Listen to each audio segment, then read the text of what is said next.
Hi అండి, అందరికీ నమస్తే. మటన్ రాని వాళ్ళు కూడా ఈజీగా టేస్టీగా ఎలా చేయాలో ఇప్పుడు చూద్దాము. ముందుగా అయితే మటన్ని మనం సన్నగా కోసుకోవాలి. మనము ఈ విధంగా అయితే సన్నగా తరుక్కోవాలి.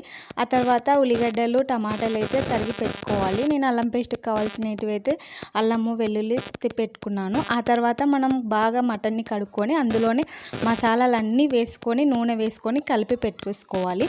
ఆ తర్వాత కుక్కర్ పెట్టేసి మనము ఆనియన్స్ టమాటాలు వేసి బాగా స్లిమ్లో మగ్గనిచ్చుకోవాలండి. ఇవి మగ్గిన తర్వాత మనము అన్ని మసాలాలు కలిపి పెట్టుకున్న మటన్ని ఇందులో వేసుకోవాలి. కుక్కర్లో మనం టమాటాలు ఉల్లిగడ్డలు మగ్గిన తర్వాత అనమాట బాగా వేయించిన తర్వాత ఆ తర్వాత మనము ఈ మటన్ని బాగా కలుపుకొని స్లిమ్లో కొద్దిసేపు మగ్గనివ్వాలి మూత పెట్టి.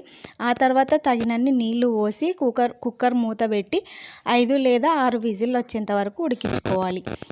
అంతేనండి, ఎంతో టేస్టీగా ఉండే మటన్ అయితే రెడీ అవుతుంది. ఈజీగా రాని వాళ్ళు కూడా అన్నీ కలుపుకొని ఈ విధంగా తగినన్ని వేసుకొని మనం ఈ విధంగా చేసినామంటే బాగుంటుందండి. అంతేనండి, నచ్చితే లైక్ అండ్ సబ్స్క్రైబ్. థ్యాంక్స్ అండి, బాయ్.